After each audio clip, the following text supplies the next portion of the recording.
बिनि सायाव सावरायगोन। मिथिंगायारि बेबायदि थासारिया गोदान नङा, गुबुन गुबुन जायगायाव बोसोरफ्रोमबो जायो आरो एबार बे बिजलीनि दैमुगुरि आरो सारागुरि मोननै गामियाव जि थासारि जादों बेयो जोबोद दुखुनांथाव जादों आरो बेवहाय 39 न'खरा गासैबो गोमाजोबदों। बिथांमोना गावसोरनि न'खरनि गावसोर सोरजिनाय मुवा बेसादफोरखौ बासायनो हायाखिसै आरो थानाय न'आबो फबजाबाय, हा हु फबजाजोब्बाय, दाउ अमा गासैबो दैजों लांजाबाय। दा बेयो जोबोद दुखुनांथाव मोनसे थासारि। दा नैबे समाव आङो बेखौनो बुंनो सानो जे जोंहा माहारि हिसाबै बेखिनि सुबुंखौ फैबाय थानाय समाव मोजाङै संसार जानायाव जों बयबो मदद खालामनांगौ आरो बेवहाय बिटिसि सरकार दङ। दा सरकार दङ हिसाबै दिनै बिटिसि सरकारा बिथांमोनखौ इयुनाव मोजाङै संसार जालांनो थाखाय बिथांमोननि हा हुनि बेबस्थाखौ खालामना होनांगोन आरो बिथांमोननि रांखान्थियारि बिथिङाव जिहेतु 100 खोन्दो बिथांमोना जेबो गैला, बिथांमोननो माखासे अनसुंथाइ होनानै बिथांमोननो फिन थांनानै थानायनि राहा लामाखौ होनांगोन। बिथांमोननि गथ'फ्रा जाहाथे लेखा फरायनो हायो आरो बिथांमोना मावना जानायनि माबा मोनसे राहा लामा मोननो हायो, बेखिनि बेबस्थाखौ खालामनांगोन। आसाम सरकार हिसाबै दैबाना फैनायाव बिथांमोना रिलिफ होदों, गाबोन समफोर आरो होआबो जानो हानाय। नाथाय जों दुलाराय बर' फरायसा आफादा डेपुटि कमिशनारनि थ्रुयै जों आसाम सरकारखौ नारसिनगोन जे बिथांमोनखौ जेब्लायसिम बिथांमोना मोनसे स्वाभाबिक अबस्थायाव फैनो हाया, नर्मेल अबस्थायाव फैनो हाया, बैसिम बिथांमोनखौ जाहाथे मदद खालामो। दुखुनांथाव बाथ्राया बेसो जे नैबे जि मोनसे ब्रिज दङ, हाग्रामा महिलारि बिथांनि मुङाव जे हाग्रामा ब्रिज, बिनि थोंजोङै दैया बायफ्लंनानै फैदों।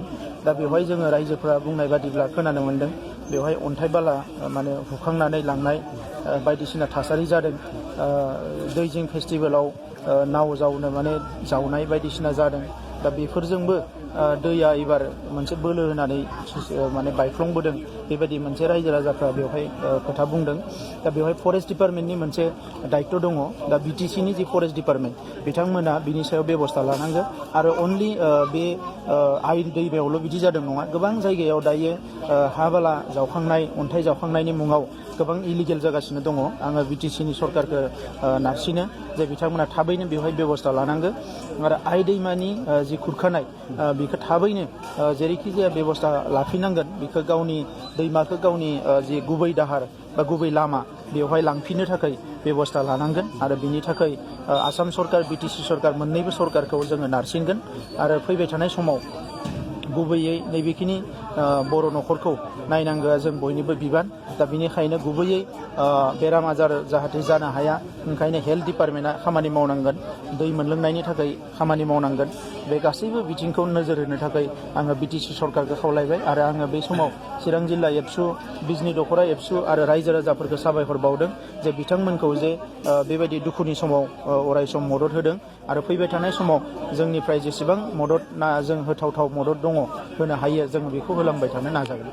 जिहेतु जाय सरकारि फरायसालियाव रिलिफ केम्प खालामनानै दोनदों, नाथाय सानथामनि उनावनो बे फरायसालियाव फैसिगोन, नाथाय बिनि थाखाय सरकारा जेबो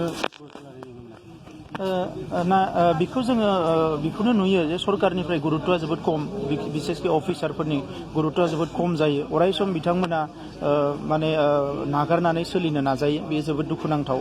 दा नंखायनो बे खोथाखौ लानानै जोङो जिल्ला एबसुखौ डिपुटि कमिशनारजों रायज्लायनो थिनदों आरो जोंनि जि सिभिल एसडिअ दङ, सिभिल एसडिअजों रायज्लायनो थिनदों। मानोना स्कुलावथ' बारा गोबाव थानो हानाय नङा, स्कुला खुलिगोन। दा नंखायनो स्कुलनि खाथियाव बेखिनि न'खरनि सुबुंफ्रा थानो हानायनि बेबस्थाखौ खालामनानै होनांगौ आरो एडमिनिस्ट्रेसना बेखौ हायैनि जेबो खोथा गैया। खालि दुखुनांथावा बेल' जे गभर्नमेन्टनि जि डिपार्टमेन्टफोर, बे डिपार्टमेन्टफ्रा अराय सम बेबायदि समाव गावसोरखौनो माने खुनु दिन खामानियाव नांथाबनायखौ नुनो मोना आरो बिथांमोना जेसे हायो एरायनानै सोलिनोसो नाजायो।